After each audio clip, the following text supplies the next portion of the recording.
Hi guys, हम बात कर रहे हैं फंक्शन इन पाइथन के बारे में एंड आज की इस वीडियो में हम बात करेंगे नेस्टेड फंक्शन के बारे में। नेस्टेड फंक्शन को ही बोला जाता है इनर फंक्शन। नेस्टेड फंक्शन एक इंपॉर्टेंट कंसेप्ट है इन फंक्शनल प्रोग्रामिंग, क्योंकि नेस्टेड फंक्शन का यूज बहुत ज्यादा किया जाता है। आज के इस वीडियो में हम बात करेंगे कि नेस्टेड फंक्शन क्या होता है एंड इनको कैसे क्रिएट किया जाता है। चलिए इस वीडियो को स्टार्ट करते हैं। फर्स्ट बात करते हैं व्हाट इज नेस्टेड फंक्शन।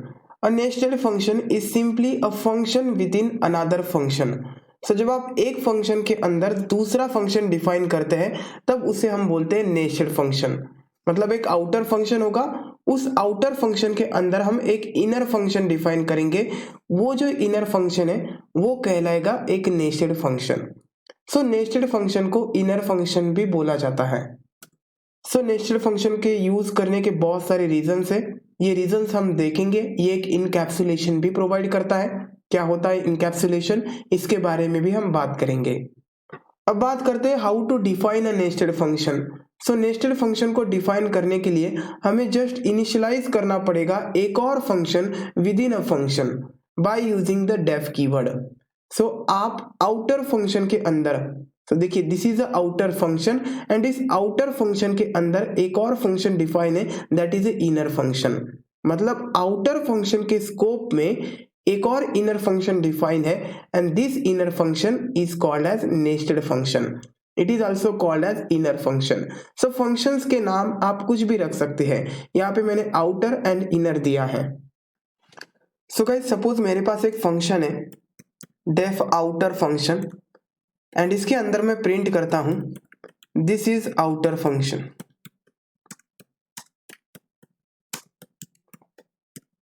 अब इस आउटर फंक्शन के अंदर मैं एक और फंक्शन डिफाइन करता हूं by using the def keyword and इस फंक्शन का नाम है इनर फंक्शन। एंड इसके अंदर मैं प्रिंट करता हूं दिस इज इनर फंक्शन। अब इनर फंक्शन जो है एक नेस्टेड फंक्शन है, एक इनर फंक्शन है। अब हम क्या करते हैं, नेस्टेड फंक्शन को कॉल करते हैं। सो कॉल करने के लिए फंक्शन नेम लिखना है एंड पैरेंथेसिस देके अगर आर्गुमेंट्स है तो आर्गुमेंट्स की वैल्यू प्रोवाइड करनी है। यहाँ पे कोई आर्गुमेंट्स नहीं है, मैंने इनर फंक्शन को कॉल दिया है।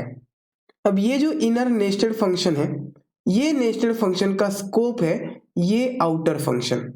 आप इस इनर फंक्शन को सिर्फ इस आउटर फंक्शन के अंदर ही एक्सेस कर सकते हैं, इस इनर फंक्शन को ग्लोबली एक्सेस नहीं कर सकते।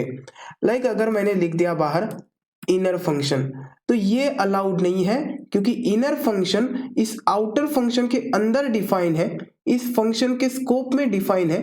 सो इस इनर फंक्शन को आप कॉल कर सकते हैं only inside this outer function. Make this a note. Save करता हूं एंड इसे रन करता हूं। You can see the output name error, name inner is not defined here. लेकिन मैं अगर इनर फंक्शन को यहां पे कॉल करूं तो इसे कॉल करने के लिए मुझे आउटर फंक्शन भी कॉल करना पड़ेगा, क्योंकि जब तक आउटर फंक्शन कॉल नहीं होगा तब तक इनर फंक्शन को कॉल नहीं जाएगा, ये कोड एग्जीक्यूट नहीं होगा। सो इनर फंक्शन का एग्जीक्यूशन आउटर फंक्शन पे डिपेंड है। अगर आउटर फंक्शन को आप कॉल नहीं करते तब इनर फंक्शन कभी भी एक्सेस नहीं होगा, कभी भी एग्जीक्यूट नहीं होगा। सो मैं क्या करता हूं, आउटर फंक्शन को कॉल देता हूं। जब मैं आउटर फंक्शन को कॉल दूंगा तो कंट्रोल यहां पे जाएगा, प्रिंट होगा this is outer function. Print होने के बाद this is a function definition. So ये जब तक कॉल नहीं होता है तब तक ये एग्जीक्यूट नहीं होगा। देन इनर फंक्शन को कॉल दिया है, फिर से कंट्रोल जाएगा यहाँ पे एंड प्रिंट होगा this is inner function.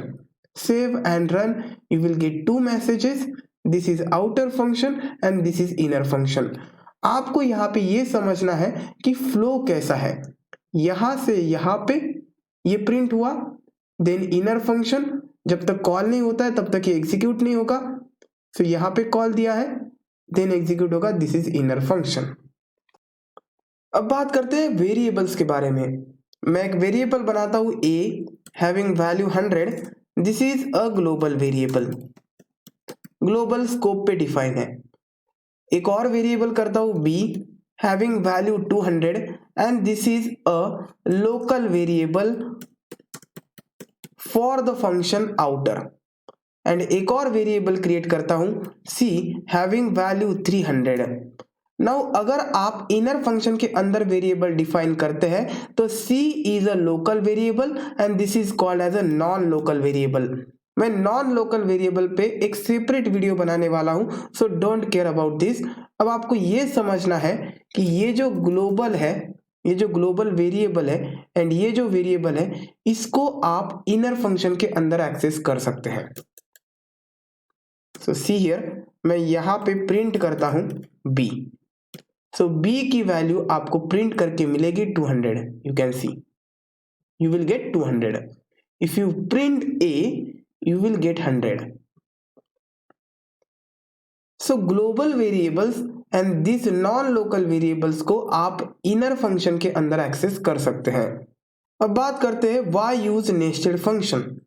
So there are many reasons of using nested function. The first one is nested function acts as a helper function.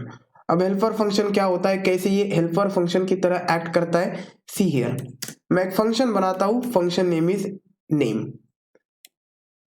ये दो आर्गुमेंट्स लेता है, first name and the last name, that is a surname. इसके अंदर मैं एक inner function बनाता हूं और एक नेस्टेड फंक्शन बनाता हूं।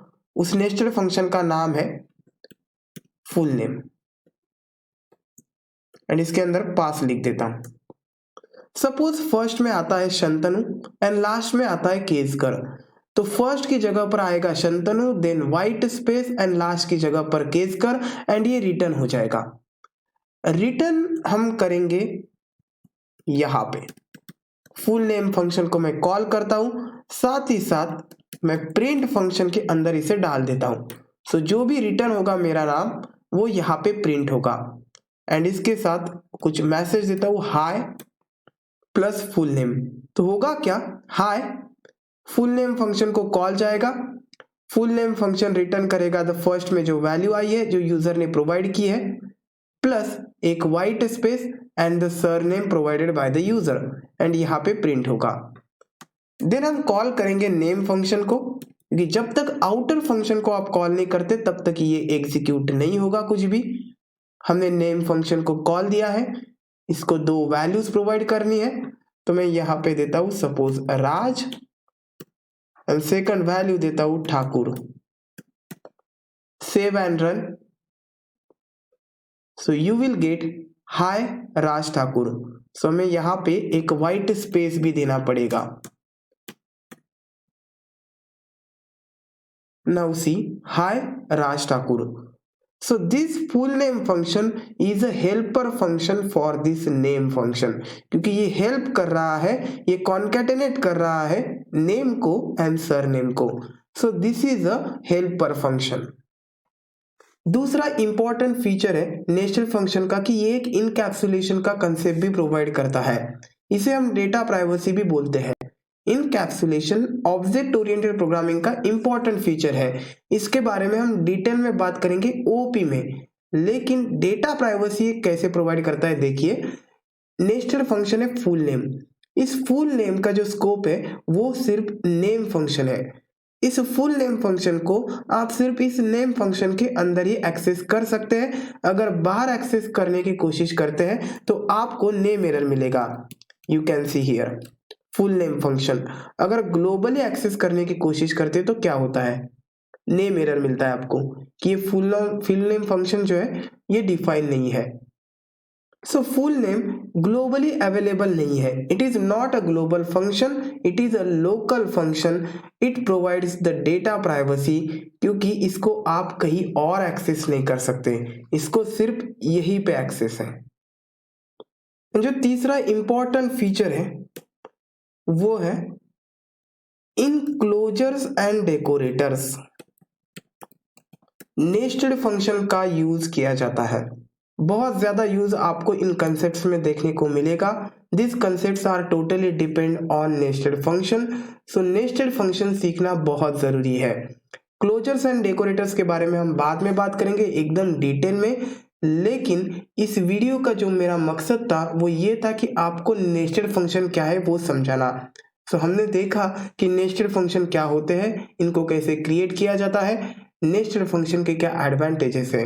इस वीडियो में बस इतना ही। उम्मीद करता हूँ कि आपको ये वीडियो पसंद आया होगा। पसंद आता है तो please like this video and अगर आपने चैनल को सब्सक्राइब नहीं किया है तो please subscribe this channel. Will see you next time.